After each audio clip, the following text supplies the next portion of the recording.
कहते हैं कि कैचेस विन मैचेस। आप कैच पकड़िए और मैच अपने नाम कर सकते हैं।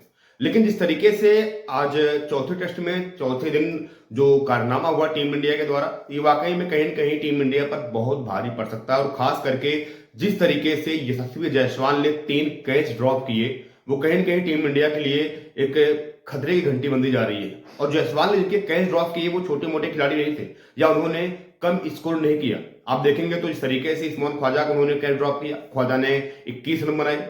जिस तरीके से लवसेन का कैच ड्रॉप किया उन्होंने, लवसेन ने जड़ दिए टोटल 70 रन। पैट कमिंस का कैच ड्रॉप किया, पैट कमिंस ने भी जड़ दिए टोटल 41 रन। तो ये बड़ी गलती हुई जायसवाल के द्वारा। और आप देखेंगे तो पहले दिन जब पहली पारी जब खेल रही थी ऑस्ट्रेलिया टीम, तब रोहित शर्मा ने काफी ज्यादा डांट फटकार लगाई थी जायसवाल को। तब लोगों ने कहा था यार देखो, इस तरीके से रोहित शर्मा को जायसवाल को डांटना नहीं चाहिए था। क्योंकि आपको याद होगा कि जब जायसवाल के पास गेंद जाती थी और जब वो पहले खड़े हो जाते थे, तब वहीं पर रोहित शर्मा ने कहा था, अबे यशु गली क्रिकेट खेल रहा क्या? जब तक बैट्समैन गेंद को मारेगा नहीं तब तक तुझे खड़ा नहीं होना, तू वहीं पर बैठा रहेगा।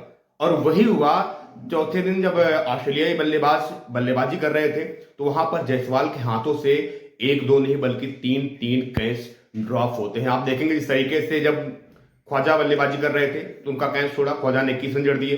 पैट कमिंस जब 21 रनों पर थे तब उन्होंने कैच ड्रॉप किया और पैट कमिंस ने 41 रन बनाए। और उसके साथ साथ लवसेन जब बल्लेबाजी कर रहे थे 46 पर, तब उनका कैच ड्रॉप होता है और लवसेन ने जड़ दिए टोटल 70 रन। जो ऑस्ट्रेलिया की बल्लेबाजी आप देखेंगे तो इस तरीके से उनके पास 333 रनों की बढ़त है और 228 रनों पर 9 विकेट है। हो सकता था कि अगर ये कैच पकड़े गए होते जायसवाल के द्वारा तो जो बढ़त थी टोटल ये 250 के करीब होती और ये पूरी तरीके से मैच जो है टीम इंडिया के हाथों में होती।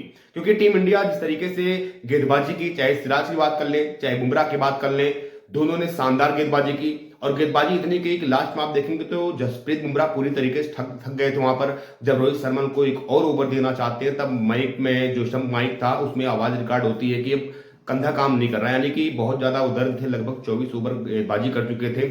इसी वजह से गेंदबाजी को कर नहीं पाए। और लास्ट के ओवर में, लास्ट सेशन के लास्ट दिन जब लास्ट में गेंदबाजी करने आते तो वहां पर 2 नो बॉल फेंकते हैं। जिस तरीके से आप देखेंगे तो नाथुलैंड का कैच पकड़ते हैं केएल राहुल, लेकिन वो नो बॉल हो जाती है। कहीं न कहीं उसका असर था कि बहुत ज्यादा जसप्रीत बुमराह अपने आप को थके हुए महसूस कर रहे थे, इसलिए वो गेंदबाजी नहीं कर पा रहे थे। आप देखेंगे जिस तरीके से 51 रनों पर 6 विकेट गिर गए थे ऑस्ट्रेलियाई पारी के। उसके बाद जो उनके टैलेंटेड बैट्समैन थे उन्होंने बखूबी साथ दिया, चाहे पैट कमिंस हो, चाहे लायन हो, चाहे स्कॉट बोलैंड हो। हर किसी ने टीम इंडिया के गेंदबाजों को काफी ज्यादा परेशान किया, टीम इंडिया के गेंदबाजों को थकाया। 99 स्कोर था जब टीम इंडिया का, जब जायसवाल ने पहला कैच ड्रॉप किया था तब 99 पर 6 विकेट थे। 135 पर 6 विकेट थे उस समय। कमिंस 21 रन बनाकर खेल रहे थे, कमिंस से 41 रन बनाकर आउट होते हैं। और उसके साथ साथ जिस तरीके से कैच छोड़ा गया यहाँ पर लवसेन का, शायद उन्होंने सबसे ज्यादा दर दिया जब 41 पर बल्लेबाजी कर रहे थे, उनका कैच छोड़ा।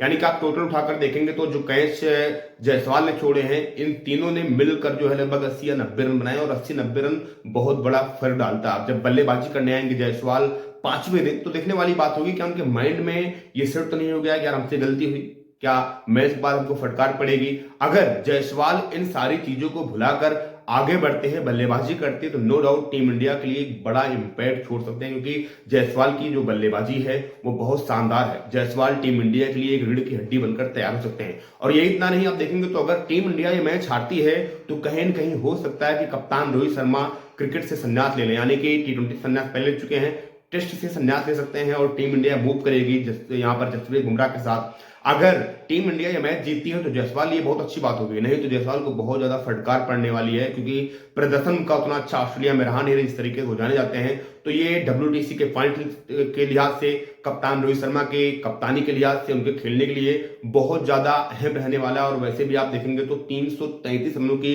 लीड हो गई यहाँ पर ऑस्ट्रेलिया के पास, क्योंकि स्कॉट बोलैंड अभी भी 10 रन बनाकर खेल रहे हैं और साथ साथ उनका बढ़िया साथ दे रहे हैं नाथुलैंड, जिन्होंने 41 रन बनाकर अभी क्रीज पर वो डटे हैं। तो हो सकता है कि ये बढ़त जो है लगभग 350 हो जाए। आप सोचिएगा कि जो बढ़त ऑस्ट्रेलिया के पास लगभग 250 पर सिमट सकती थी, वो बढ़त अब पहुंच जाएगी 350 की। अब ऐसे में जब टीम इंडिया बल्लेबाजी करने आएगी, क्योंकि विराट कोहली का बल्ला पूरी तरीके चला नहीं है, ऋषभ पंत पूरी तरीके से फ्लॉप रहे और रोहित शर्मा पूरी तरीके से फ्लॉप रहे, तो आपके पास 3 बल्लेबाज हैं। चाहे हम बात करेंगे यहाँ पर नीतीश रेड्डी की, चाहे हम बात करेंगे यहाँ पर केएल राहुल की, चाहे हम बात करेंगे जायसवाल की। हालांकि दूसरे इनिंग में, पहले इनिंग में जिस तरीके से सुंदर ने बल्लेबाजी करी थी, उनसे भी काफी ज्यादा उम्मीद है।